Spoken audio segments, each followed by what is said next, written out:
Hi, and welcome to an all-new episode of the DeviantArt Podcast here on Instagram Live. And we're live. I'm your host, Matt Buholtz. You may know me as GGMattB, and today we've got an amazing show for you.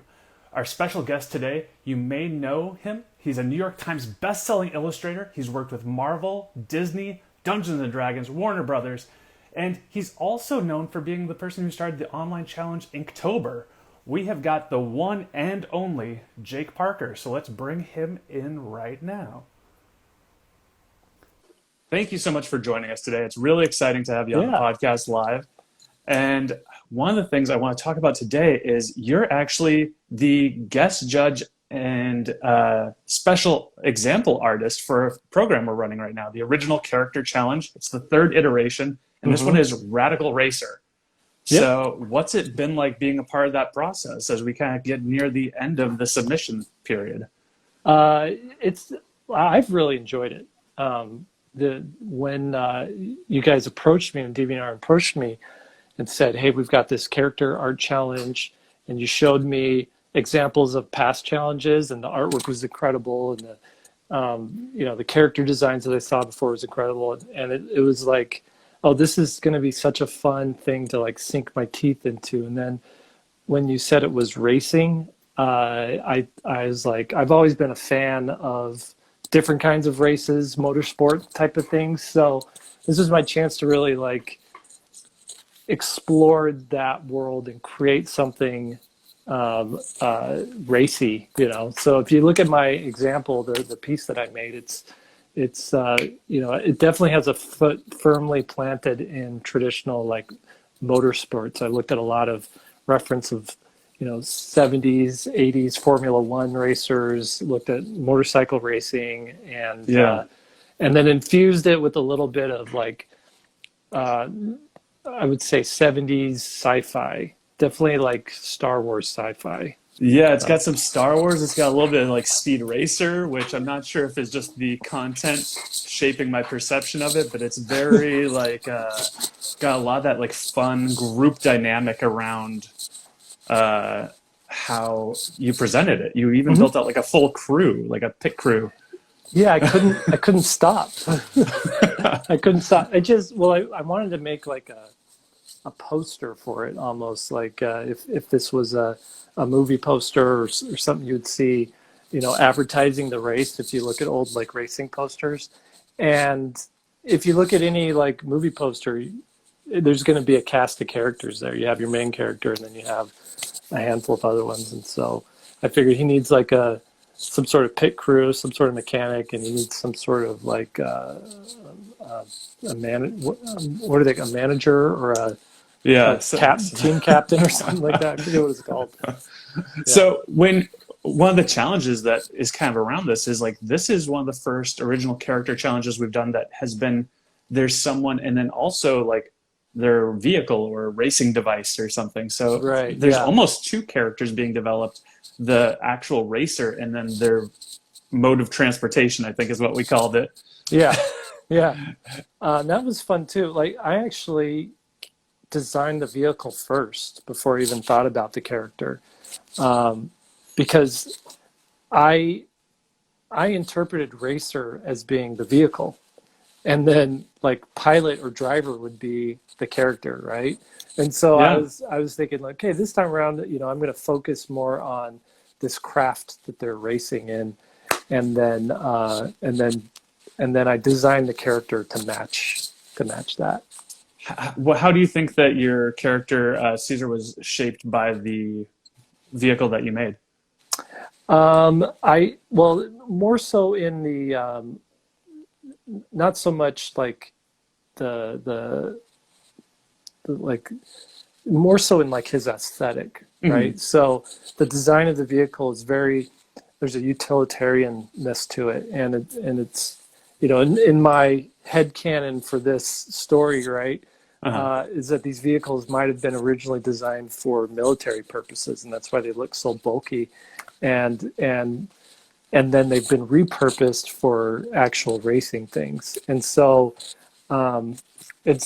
his outfit, could have subtle like fighter pilot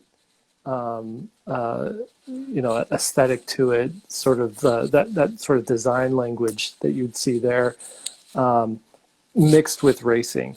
And then I just thought it'd be cool to, like, I live in Arizona, we're on the border with Mexico, and the Baja races that happen down there and stuff, and I thought it'd be cool to make, the character Mexican and have that sort of be a part of his, racing be a part of his heritage as well. So it all just kind of came together.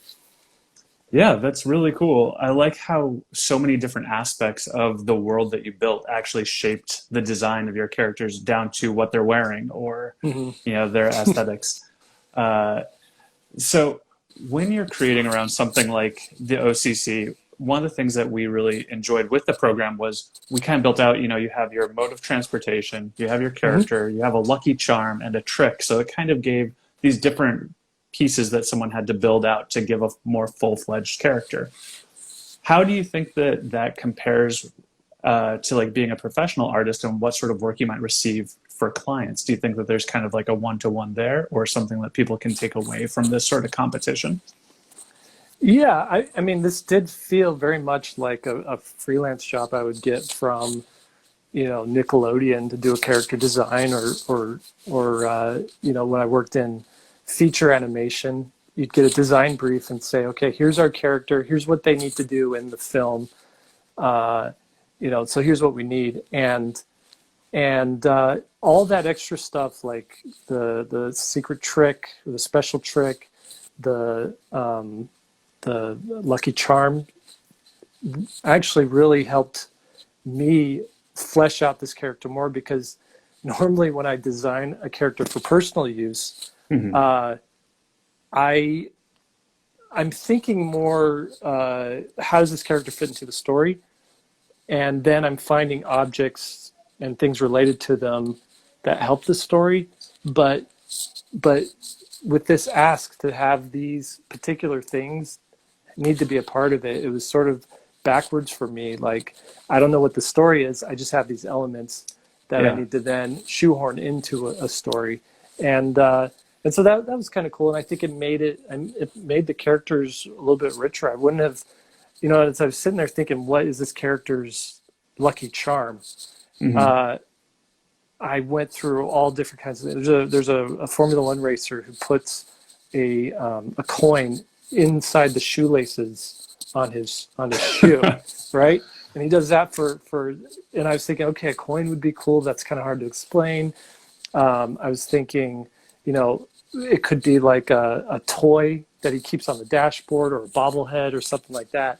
And as I kept digging and thinking, no, that's not right, that's not working, I thought it needs to be connected to, like, maybe this thing needs to be connected to who he is and to his past. Like, why would this be a lucky charm? And that's when I started thinking about, okay, maybe his dad was killed in a race, and he's racing to prove, maybe to bring honor to the family, or to prove that he could be the racer that his dad wasn't, or maybe, and then this came to me, his dad had this ring, and for some reason he didn't wear it the day that he died in the crash, and so Caesar's like, oh, that ring's lucky, if you don't wear it, you crash. So he always carries it with him. He puts it, wears it around his neck like a necklace, and that was the story behind it. Yeah, it's really interesting how much can be built from such a small thing, and how much that extrapolates out into the world around everything.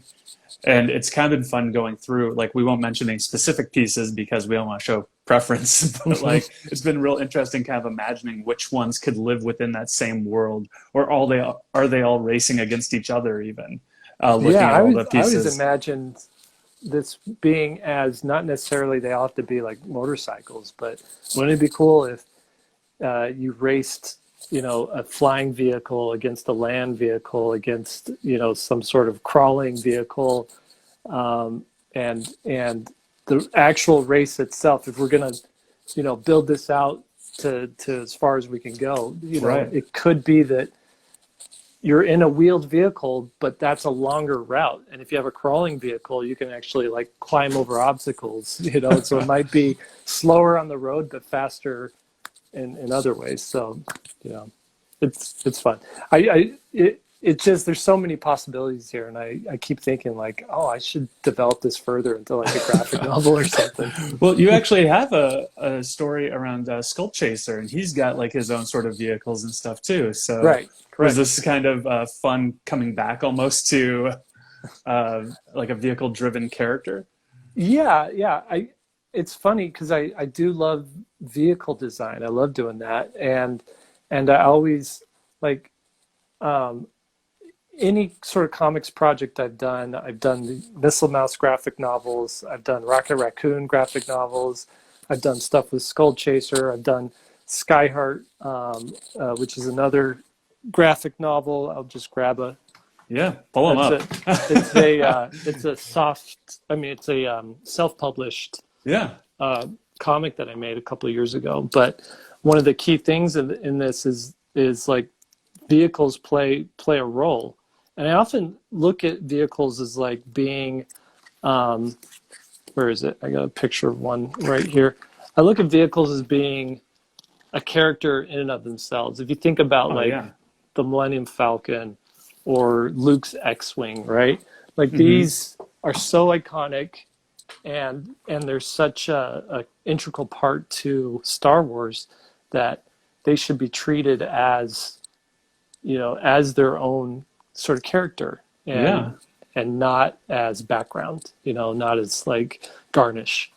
Yeah, and it's kind of interesting too if you look at like the relationship, at least in fiction, of pilots or drivers with their vehicles, or even ship captains. They speak of them as if they are a character. They have their own personality, their own drive, their own like characteristics almost of like, oh yeah, well this one can't turn like this, you know, or she's not as fast as she used to be, you know. But they speak of them with this like soul and with this sort of like personality, which was one of my favorite. I mean, this is a 3-year-old movie, but Solo, the Star Wars story, I love that element of the Millennium Falcon, how they actually like gave the Millennium Falcon a brain.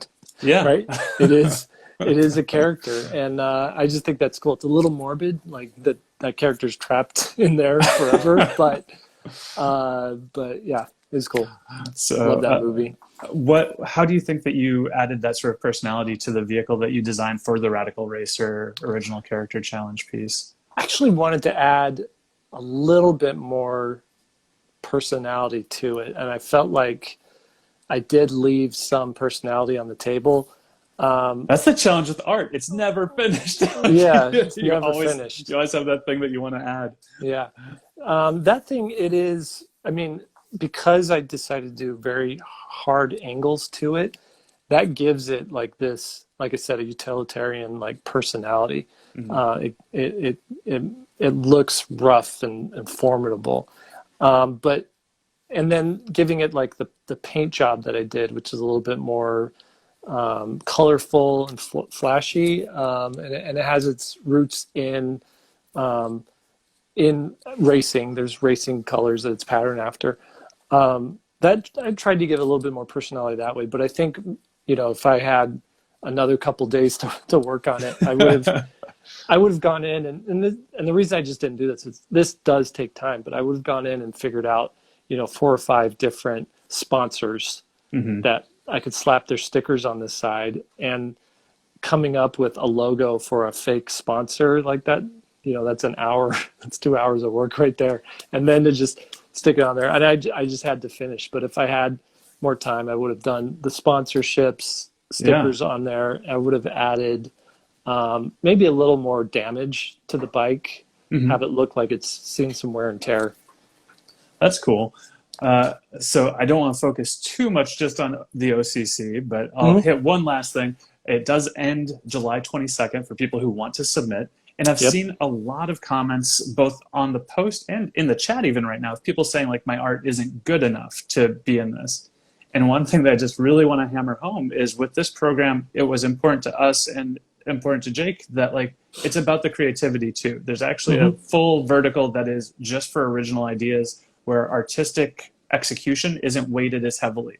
So no matter what your skill level is, there's a part where you can be creative and really show off your great ideas and still be rewarded for that and get some tools like a Wacom Cintiq 22 that will help you continue with your artistic journey and continue growing. So lots of opportunities. I just want to add there too, like you shouldn't, like to win a contest is not the reason you should enter a contest. To enter a contest or any sort of art challenge, like Inktober or, these different month-long art challenges, it should be for self-improvement and for really like pushing you to do something you wouldn't have done otherwise. So I feel like you're missing out if you think, oh, look at all this good art. I'll never be that good. I'll never win the Wacom Cintiq. I'll just not do it. And that means that there's a week's worth of drawing improvement that you could have spent working on something and making something unique and pushing yourself that you wouldn't normally have done because you're denying yourself this opportunity. So I would just reframe your mindset around that. And what will happen, I mean, there's a lot of people whose skills aren't good enough, but they'll never get good enough if they keep denying themselves opportunities like this to work.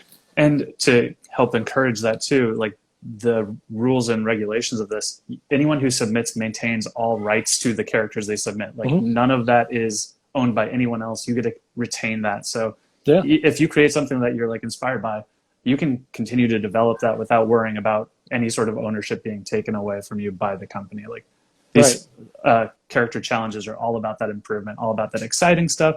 And speaking of challenges to improve, I want to talk about Inktober because like almost a little over a decade ago now, which is crazy. You came up with the idea for Inktober and you started that. What was going through your mind when you were like, hey, I'm going to start working on ink and I'm going to take a month to do it?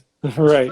Yeah. So, I mean, the story goes, a friend of mine, I was working at an animation studio. A friend of mine was drawing with this pen he got in Japan. I really liked the line work he was doing. It was a brush pen. And I had experimented with drawing with an actual ink, a brush, dipping it in ink. I experimented with that years ago. And I liked it, but I wasn't very good at it. And the dipping in the ink was just, it's messy and it takes a long time. And so I kind of tucked that away and I went to technical pens.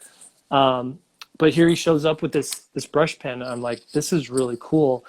It's not messy. You don't have to re-dipping it. It's got an actual brush tip to it, so it gets that same effect. And I asked if I could borrow it, and I messed around with it. I did a drawing. I was like, okay, I want to get good at this. At the same time, there's like these 30-day health challenges happening, and a lot of friends were doing that too. Like, there's like P90X. They're doing 90-day like get in shape, and you know, a 30-day cleanse and stuff like that. And I was thinking, why not combine that sort of 30-day regiment to drawing? And I essentially there's constraints and there's accountability, and I think those two things kind of fire up creativity when you have these constraints to work within, and then also when you're accountable to somebody. Otherwise, you know, there's nothing pushing you to finish, and you can give yourself, if you're just accountable to yourself, you can give yourself as many breaks as you feel like you need. But when other people are counting on you, then you're going to do it. So I announced that I was doing this challenge as a form of accountability, and the constraint was I'm just going to work in ink because I wanted to get better in ink. And that was like the genesis of it, and I did it for 30 days. This was before, you know, maybe Twitter had 300,000 users, so I wasn't really on Twitter. Nobody was. At that time, there was no art Twitter. Yeah, there was, people were kind of doing Facebook, but nobody was posting art on Facebook. And really, artists were posting art on forums. They were posting art on DeviantArt. They were posting art on blogs. And that's where Inktober existed, was me posting on my blog. And year after year, I kept doing it. I kept posting it. And as I shifted from posting on blogs to posting on social media, and just the nature of social media being so things can go viral a lot easier, it started to grow. And then, do you remember when people didn't know what a hashtag was? Do I ever? Working Right. Working so in I social, remember I've seen hearing it that all. and being like, how does this work? And I thought, I'll just start hashtagging my drawings with the hashtag Inktober. Mm-hmm. And so once people could click on a hashtag Inktober and see 100 different Inktober drawings, everybody started posting theirs. And really from like 2015 on, it just, this exponential, like huge growth happened. Yeah, I'd love to see in the chat if you guys have taken part in Inktober. Let us know. Let us know how many years. Let us know if you've made it all 31 days or if you're doing Inktober 52. I saw someone mention that they were doing that currently. That's cool. So that's exciting. Yeah. But yeah, I love seeing all the people talking about Inktober and like the kind of the challenges. I saw someone say, and I'm sorry for missing in the scroll, that they did it even through they were in college last year and it was an extra challenge. So congrats on making it through that. Cool. Good job. How do you find that ink, like I've worked a little with ink brush pens myself, how do you find that changes your artistic style or what comes out of your hand almost while working with ink? So I used to be very, my drawings used to be very like rigid and technical and crisp. Mm-hmm. There's almost like an inorganicness to them, right? Mm-hmm. And every line was very controlled and it was just labored over. So I liked thick and thin lines, but to get that with like a Pigma pen, you've got to go over the line several times until you build it out to the size that you want it to be. And with a brush pen, you can just do a line and you get the thinnest thin and the thickest thick, with one stroke. And so I liked that because it was more efficient. And at that time, I had a lot of young kids. I had a full-time job. I only had a certain amount of time each day. I gave myself basically an hour to do like personal drawing time every day. And I wanted to have something finished within that hour, and the brush pen really made that possible. So it made it easier to do something finished in a short amount of time. But then I also found that my drawings became a little bit more fluid, a little bit more organic. Like you can see the artist's hand in there, and I really like that.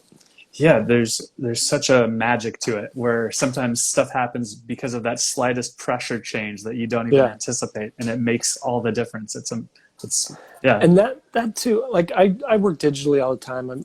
I love working digitally, and I ink digital as well. But what I find when I'm using digital is it actually takes longer because I know I can fix everything, right? Yeah. So if a line's wrong, go back, Control Z, fix it. Wrong again, Control Z. And I'll do 30 lines before I get that curve just right, Mm-hmm. But when I'm working with a brush pen, if it is a little bit off, I normally would do Control Z if it was digital, but I'll just keep it. And I like my traditional ink drawings better because there's a wonkiness and a weirdness to some of the lines that you don't get in digital. That imperfection and lack of ability to change. Like I remember my junior high art teacher cut like all the pencils in half so there were no erasers. And it was all about like embracing your mistakes, That's cool. That's a good exercise. Yeah.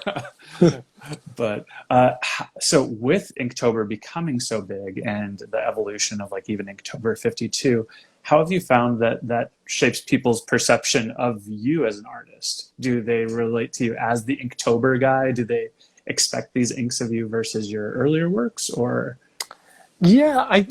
what's interesting, there was a time period there where I was really uncomfortable being the Inktober guy because it's always been like a side project. Mm-hmm. And I was this graphic novel artist, and I was this person who worked in animation, and I self-identified career-wise and artistically with that. Mm-hmm. And I realized at some point, like, at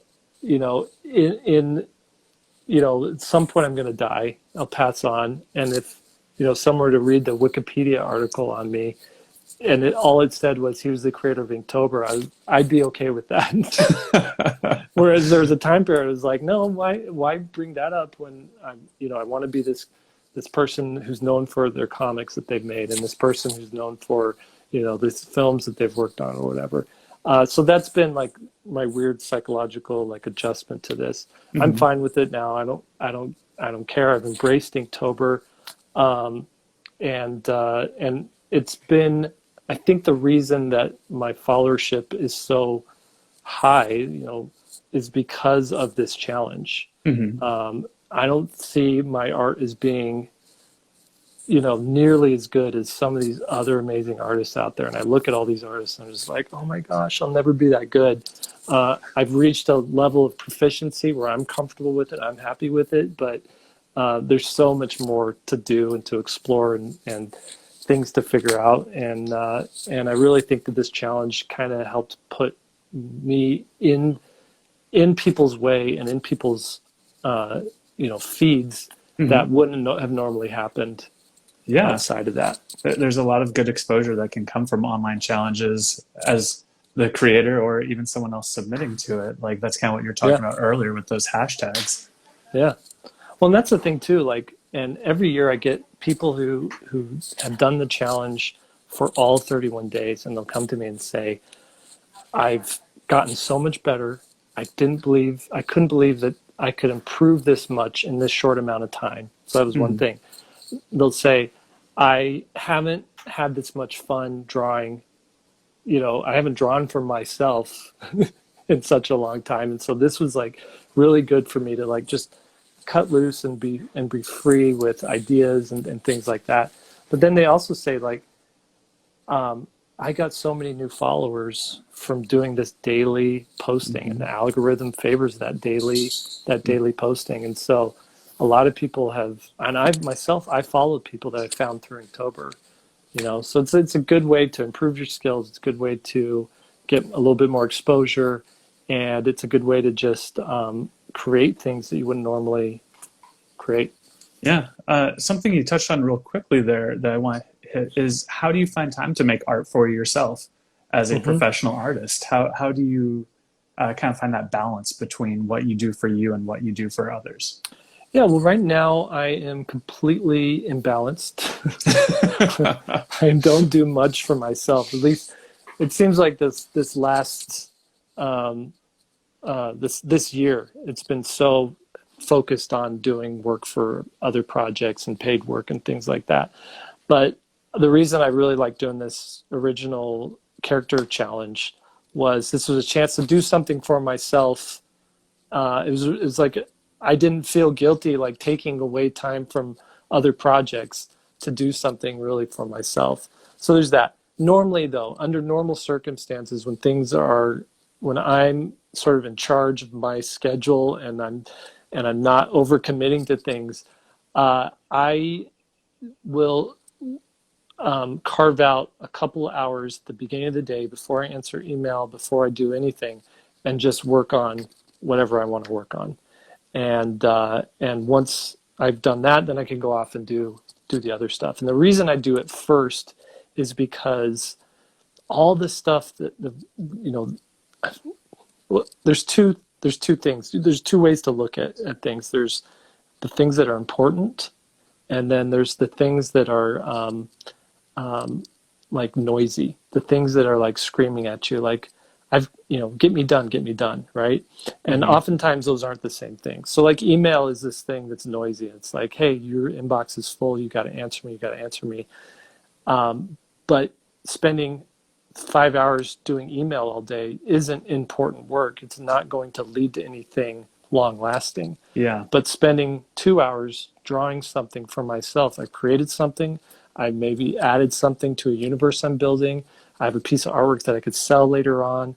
I have something that I can turn into a sticker or a T-shirt or make a print out of, and so it's just important to like make time for the important stuff.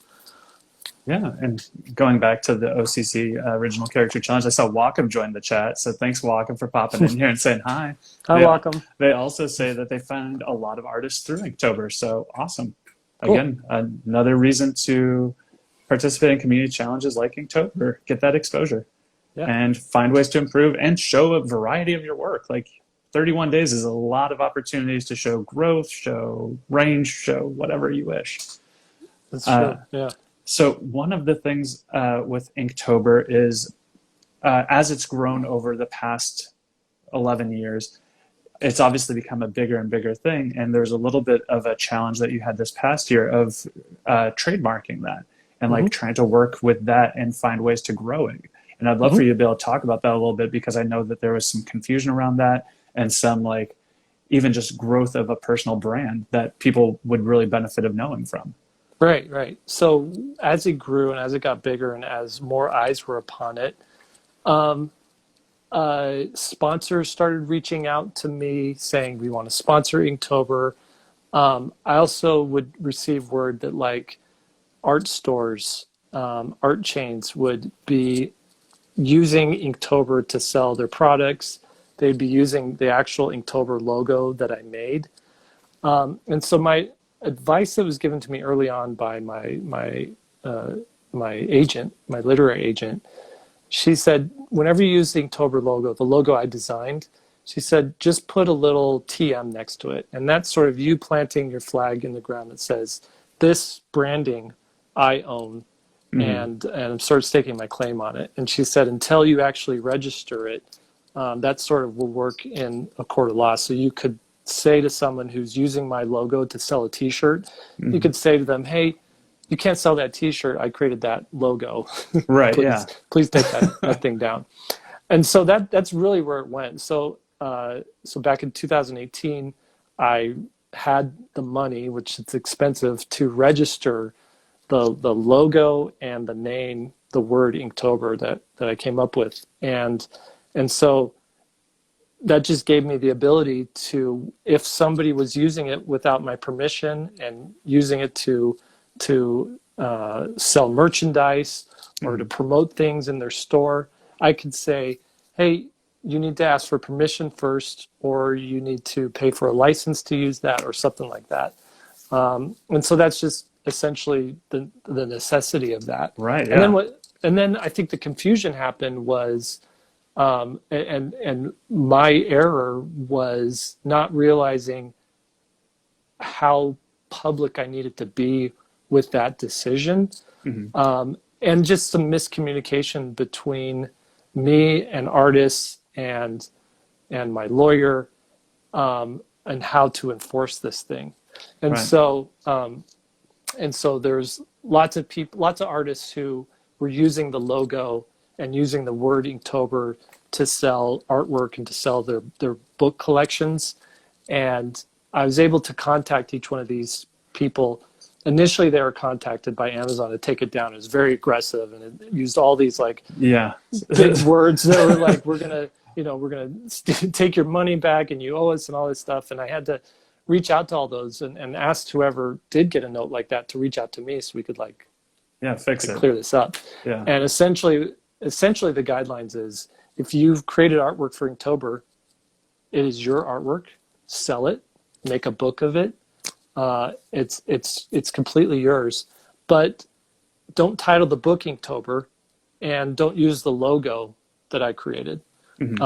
Titled the book, and here's my advice: like, so many of these books were titled Inktober or my Inktober drawings, and there's a thing about artists, and artists kind of get this wrong a lot. It's that they latch on to fan art, they latch on to these challenges that other people have created, and by doing that, they're helping to grow these other things instead of growing their own personal brand.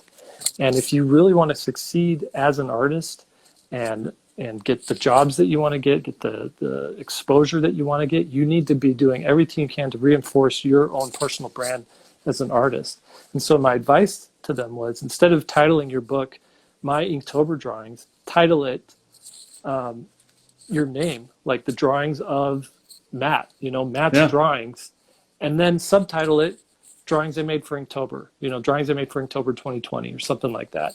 You can use Inktober in the subtitle, but someone should pick up that book and think, oh, this is something that Matt created. Right. Not something that Jake Parker created and that Matt's sort of like tagging onto, right?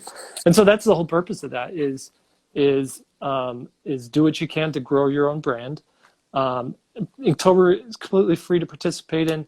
I don't own the hashtag. You can't own a hashtag. I didn't register a trademark on the hashtag, but the registration was just for the logo design and to use the word in certain marketplaces. Yeah. Well, it's good to know that, because I know that you're such a community focused person that, being able to explain that on a public platform, is hopefully helpful to people watching, and that direction to help them define their own brand is probably very helpful too, because it's, there's nothing wrong with doing challenges or fan art or whatever to help with that exposure, help with your growth. But if ultimately you want to do art as a living, developing your own stuff as well and branding yourself so that you can have that elevation is important. Right. I mean, fan art I've done tons of fan art. Yeah. And it's been good. It's been good to, like, someone who's a Optimus Prime fan, their ears are gonna perk up when they see an Optimus Prime drawing and, this is a really cool drawing that Jake did. Let's see what other work he's done. Oh, he's done all these other things. That's cool. I'll follow him, right? But there's a danger there where if you do too much fan art and all you're creating is fan art, there's nothing you actually own. And I know artists who have gone this route. I'm creating fan art and I'm going in this direction, and they've actually been hired by Marvel or by DC because they love their fan art. And that's great. Now you're working for Marvel and DC, and that's a totally valid path. But still, at the end of the day, you're at the mercy of Marvel and DC. And they might say, like, we just don't have any more work for you. We like this other artist better. And then you have nothing to fall back on because there's nothing you've created on your own. So I'm just a big proponent for making your own brand, making your own IP, and doing what you can to put it out there. And supplement it with fan art, supplement it with doing challenges and doing these other community things, but always be working on your own stuff. Yeah. Speaking of working on your own stuff, I know you've got a new book coming out very soon. Yes, I do. Yeah. Tell us a little bit about that. It's called Inktober All Year Long. It's your indispensable guide to drawing with ink. And I actually don't have a copy yet. It comes out in 2 months. It's that new. Yeah. It's September 15th is the day. But you can go on Amazon. You can type in Inktober All Year Long. And this book is essentially like a guide to being creative and a guide to living creatively through drawing. And so there's a big section on just my thoughts on how to be more creative, my thoughts on drawing. There's a big section on how I actually draw, like my methods and my tips and tricks on inking and drawing and creating a drawing. And then there's a specific section on how to do the Inktober challenge. Like a prompt shows up, say the prompt is I, the prompt for the day is I. How do you do the most creative thing you can do with that? Is it just you draw an eyeball? That's like level 1 thinking. What if you took it to level 10 and you created a monster covered in eyes and a character's writing on the top of them, and you called it an iPod, right? So you threw a pun in there as well. And now you created something really unique and interesting that nobody's seen before. Which, and that's pun's pretty much the highest level of art. It is. It really is. So, but the book goes into that. Like, how do you think beyond the prompt, and how do you build something, create something, draw something that's really unique? That's cool. And you said that that's coming out in about 2 months. September 15th. All you right. can pre-order it now. Just in time for Inktober. Yeah. You'll have it ready to go. So as this isn't your first book, though, you've worked on plenty of stuff in the past. So with each new book that you make, how does that process change for you? Or like, what sort of things do you see that like maybe you want to improve on, or that you? Yeah, that's a good question, because I've done graphic novels, I've done children's books, I've done art books, self-published art books, and with each book, I learned something new. I either learned how to make the process more efficient, where I can finish it faster. I also try to push myself. Like, I try to push design or techniques a little further each time. Yeah. So every book project is just an opportunity to grow a little bit more and to like improve my craft. That's awesome. Yeah. So what I'd love to roll into now is we've had a ton of questions coming through the chat. Our producers have been pulling those for us. Let's do a little Q&A. You guys can still ask questions now if you'd like. We're still pulling these, but I want to get through some of the ones that we've already pulled. This one, I'm not just pulling this because of the username, but they say, my dream is to become an animator. Do you have any insight on how I can do that or how to be better? And that's from Taco Time on Tuesday. Okay, Taco Time on Tuesday.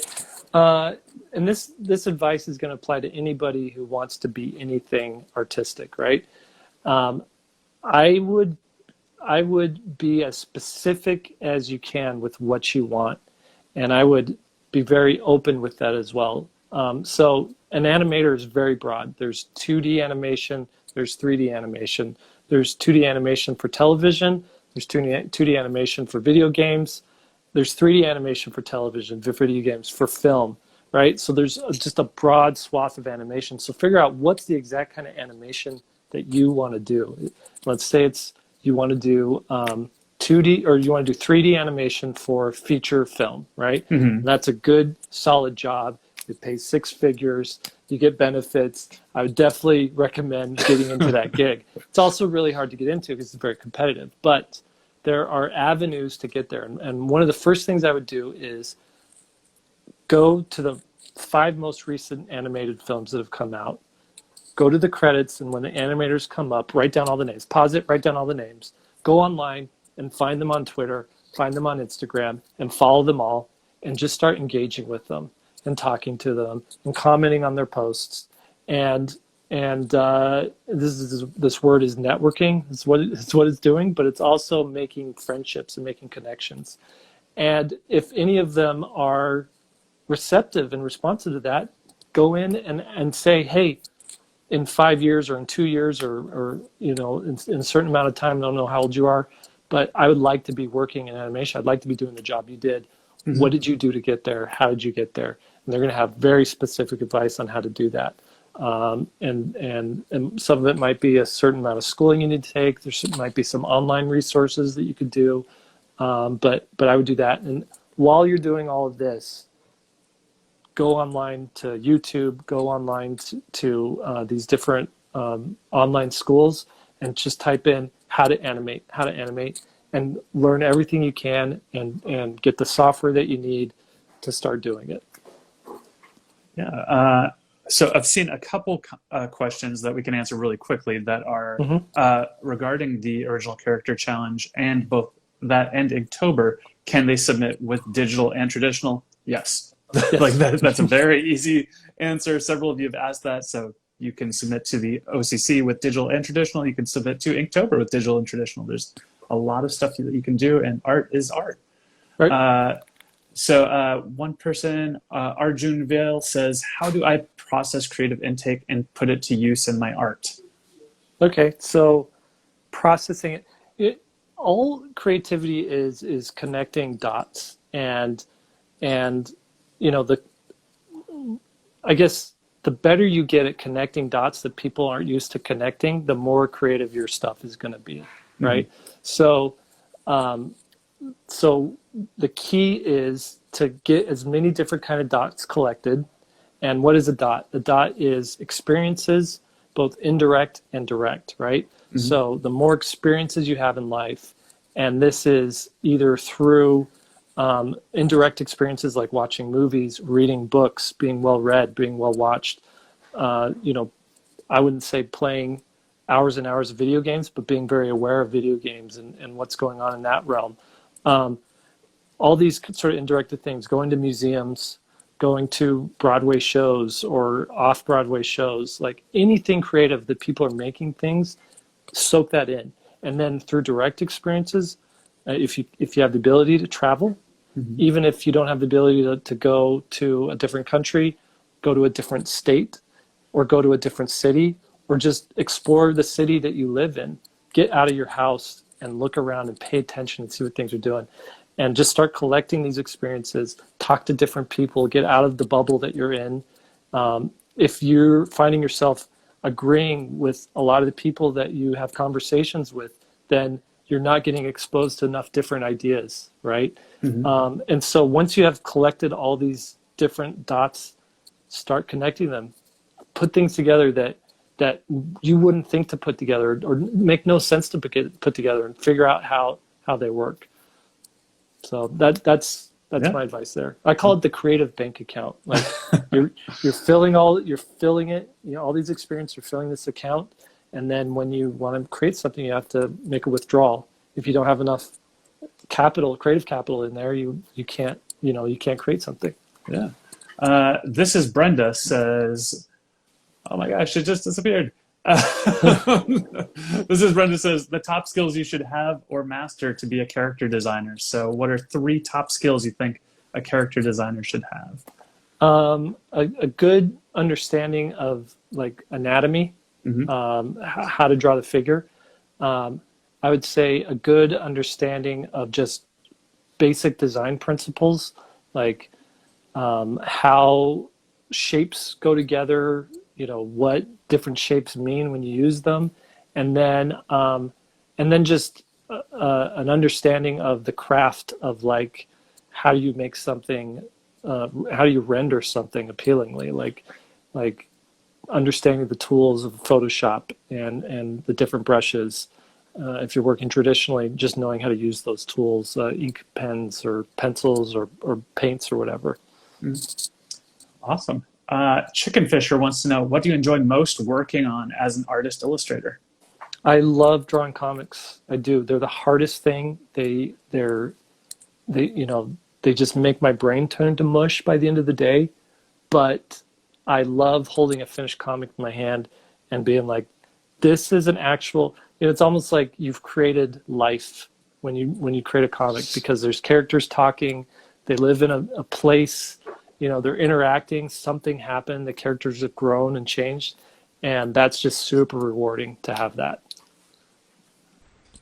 All right, guys, sorry about that. It looks like it cut us off a little bit early, but just to wrap things up, just want to give an extra thank you to Jake Parker, who joined us on the podcast live, which we just put up.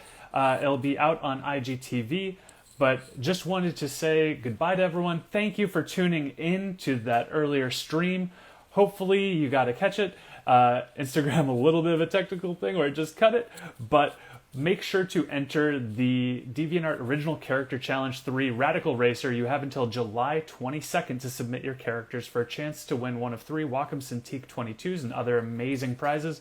So do that. Don't forget that there are different verticals, so you can win for the best overall art, the most creative art, or art that fits kind of into Jake Parker's style that he will be judging himself. So hopefully you enjoy, and thank you again for tuning into the podcast, and sorry that it cut us off a little bit early. Hope that you guys have a good one.